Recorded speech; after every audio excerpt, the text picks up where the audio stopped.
Hello, my name is Elsie. I'm one of the wellbeing practitioners at Project Zazi. As a wellbeing practitioner, I work with young people who may be struggling with anxious thoughts or low mood, and together we use a technique called cognitive behavioral therapy to bring about positive change in their lives. Um, and since we have been during the lockdown, Project Zazi have been putting together their different top fives, and I've been asked to do one of mine, and I wanted to share with you my top five favorite um, BAME musicians um, who happen to be female.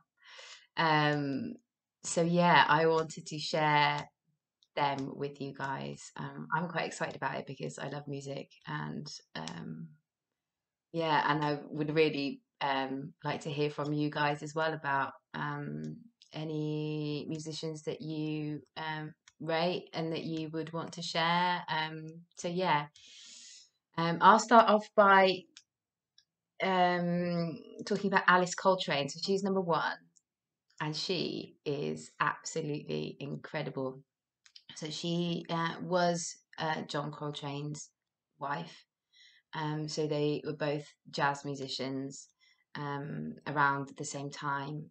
Alice Coltrane plays the harp alongside other musical instruments, which is why I think I have such an affinity with her music because my surname is Harp. So, um, and the music that she plays is just absolutely beautiful. So, um, somewhere around the 60s or 70s, she developed a bit of a fascination for um, Indian devotional music and the Hindu faith. And I think she spent a lot of time in ashrams in the 70s and created this like incredible body of works where she's combining these different sounds, these kind of more American jazz sounds with this sort of Indian devotional classical instruments like sitars and things like that. So um, she's really interesting to listen to in terms of the kind of combination of those two worlds.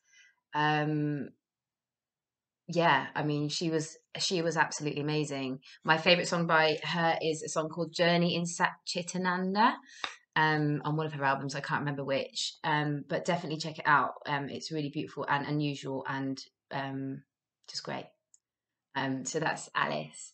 Um, my second favorite, this is in no particular order, I must say, but my second favorite black female artist has got to be Erykah Badu. I feel like I would be doing music kind a disservice if I didn't mention her, and also myself a disservice if I didn't mention her because of how much I listen to her. So I think everybody should listen to Erykah full stop, but I particularly think that young black women should listen to Erykah Badu because her music is really infused with like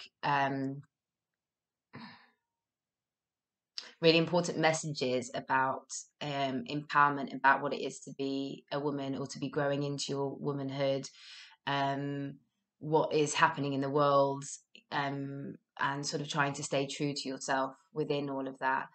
Um, and it's been really interesting to see Erica's progression as an artist. So obviously, she started off with this really beautiful, kind of soulful um, music, and she sort of progressed to include more sort of electronic sounds and um, yeah, it's like Erica, it's like she lives in this cloud watching the rest of the world unfold as it does. And then every couple of years, she'll come back down to the realm of humans, create some epic bits of music, and then we'll disappear back off to her cloud. And every time she comes back, she's always making a kind of some kind of political commentary, really, about what is going on in the world.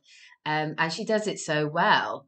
Um, New America Part One is a really great album. New America Part Two is a really great album.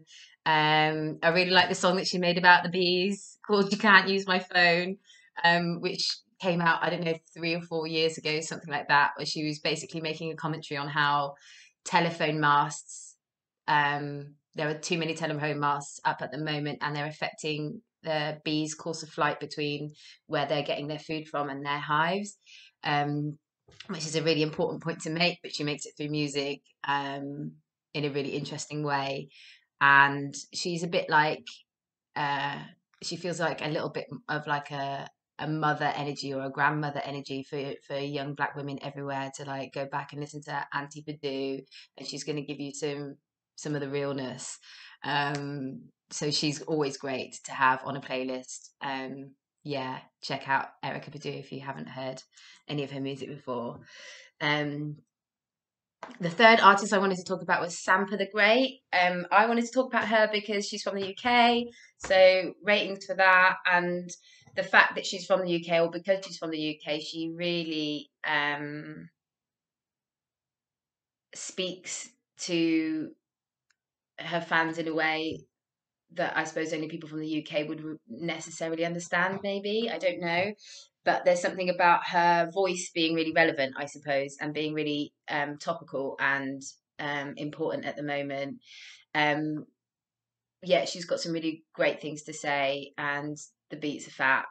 Um, yeah, she's great. Check her out. She's got a really good tune called Energy, which is about um, feminine energy. So that's there's a sort of running theme, I suppose, through the choices that I've made. But she feels like it's definitely another person who's sort of sharing that message, but with a UK flavour, which I'm really enjoying at the moment. I've only just discovered her like uh, about 4 or 5 weeks ago, but I've been loving what I've been hearing so far. So that's Sampa. Number four is a musician called Stella Chiweshe. She is a musician and a storyteller from Zimbabwe, and she's definitely got grandmother energy. Um, so she plays the imbira, which is like a thumb piano. It's usually in some kind of shell, and it's got metal pegs on it, and you play it with your thumbs like this. You might have seen it before. And it's got this really like otherworldly fairy tale vibe to the sound of the imbira. Um, and she's from Zimbabwe. My heritage is South African. So although she's not necessarily directly a part of my lineage, there is something about the music that feels really homely, and that feels really important for me to make space for in my life. That I have something that connects me to my ancestral lineage, or um, yeah, or home, I suppose. And Stella's music really does that for me. Yeah, so she's got a great album called Talking in Bira. Um, yeah, have a listen. And top five, last one is Zap Mama. So this has been really hard um, to choose. I could have chosen so many people. Like Missy Elliott could have been on there. Lizzo could have been on there. Like there are so many amazing female artists out there, but I wanted to include some people that you might have heard of and some people that you might not have heard of.